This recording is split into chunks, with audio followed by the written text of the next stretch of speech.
Hello दोस्तों, आज हम यूनिक ज्ञान संग्रह के 20 क्वेश्चन देखने वाले हैं और 20 क्वेश्चन में 20 क्वेश्चन इम्पॉर्टेंट है और आप सबको ही पता लगेगा कि अगर इम्पॉर्टेंट है तो ये क्वेश्चन को लाइक करिए, सब्सक्राइब करिए एंड शेयर करिए। अब हम आप लोग को बताने जा वाले हैं, देखिए सुनिएगा। कोशिका की खोज की थी, कोशिका की खोज किसने की थी? रॉबर्ट हुक ने। कोशिका की खोज रॉबर्ट हुक ने 1665 में किया था। किसने किया था कोशिका की खोज? कोशिका की खोज रॉबर्ट हुक ने। किसने किया था? रॉबर्ट हुक ने किया था कोशिका की खोज। रॉबर्ट हुक ने 1665 ईस्वी में कोशिका की खोज रॉबर्ट हुक ने 1665 ईस्वी में कोशिका की खोज रॉबर्ट हुक ने किया था। कोशिका की खोज किसने किया था? 1665 में रॉबर्ट हुक ने कोशिका की खोज रॉबर्ट हुक ने 1665 में किया है। दूसरा क्वेश्चन है कि मनुष्य के शरीर में सबसे बड़ी कोशिका कौन सा होता है? तो मनुष्य के शरीर में सबसे बड़ी तंत्रिका तंत्र की कोशिका होता है। कोशिका सिद्धांत का प्रतिपादन किसने किया था? स्लाइडेन और स्वान ने कोशिका सिद्धांत का प्रतिपादन किया था। पित्त का निर्माण होता है यकृत द्वारा। पित्त का निर्माण किसके द्वारा होता है? यकृत द्वारा। दूध को फाड़ने या थक्का बनाने का कार्य कौन करता है? तो रेनी। दूध के फाड़ने के और थक्का बनाने का काम कौन करता है? रेनी।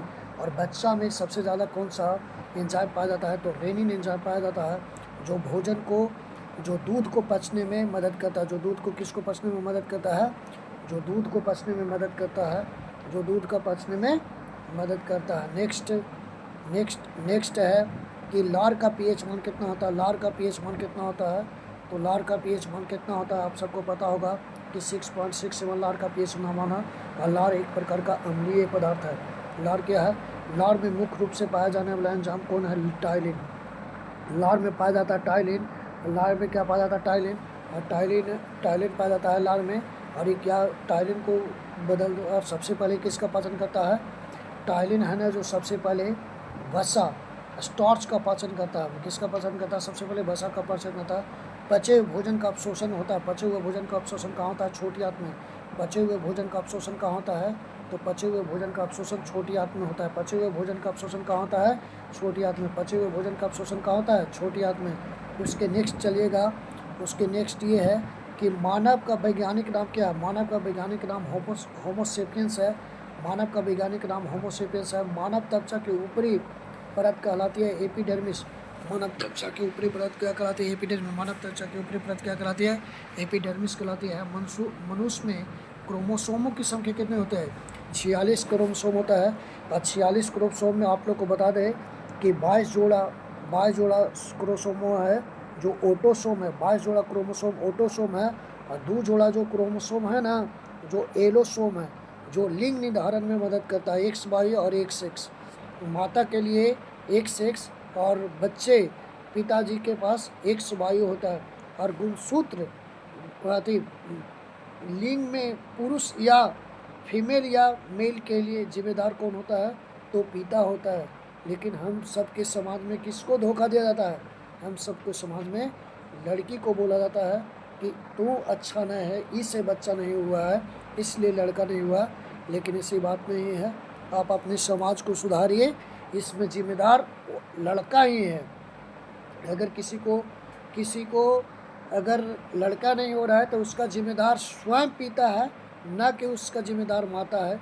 लेकिन सताया सिर्फ माता को जाता है। ये हमारे समाज में गलती है। नेक्स्ट चलिए कि क्रोमोसोम गुणसूत्र बना होता है किससे? तो गुणसूत्र बना होता है DNA से। गुणसूत्र किससे बना होता है? DNA और प्रोटीन से। गुणसूत्र किसके बने होते हैं?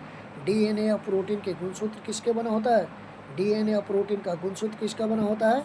DNA और प्रोटीन का। क्रोमोसोम बना होता है DNA और प्रोटीन का। क्रोमोसोम को हम लोग गुणसूत्र भी कहते हैं। RNA का मुख्य कार्य क्या है? तो प्रोटीन का संश्लेषण करना। RNA का मुख्य कार्य क्या है? प्रोटीन का संश्लेषण करना। कोशिका का पावर हाउस किसे कहा जाता है? माइटोकॉन्ड्रिया का। कोशिका का पावर हाउस किसे कहा जाता है? माइटोकॉन्ड्रिया। कोशिका का पावर हाउस कौन है? माइटोकॉन्ड्रिया। केंद्र की खोज किसने की थी? तो रॉबर्ट ब्राउन ने। केंद्र की खोज किसने की थी? रॉबर्ट ब्राउन ने। प्रोटीन संश्लेषण की क्रिया कहाँ पर होती है? तो प्रोटीन संश्लेषण की राइबोसोम में। प्रोटीन संश्लेषण की क्रिया कहाँ होती है? राइबोसोम में। प्रोटीन संश्लेषण की क्रिया कहाँ होती है? राइबोसोम में। प्रोटीन संश्लेषण की क्रिया कहाँ होती है? राइबोसोम में। नेक्स्ट क्वेश्चन आप सबको हम दिखाते हैं। नेक्स्ट क्वेश्चन है मेरे पास नेक्स्ट क्वेश्चन क्या है?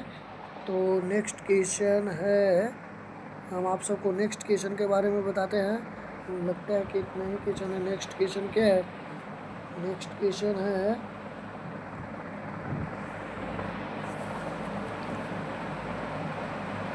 रहने दीजिए दोस्तों, अभी इतना ही क्वेश्चन है मेरे पास। अगर और क्वेश्चन रहता तो हम आप लोग को ज़रूर बताते, और हम प्रयास करेंगे कि और क्वेश्चन आप सबको लिए लाए। जय हिंद, जय भारत।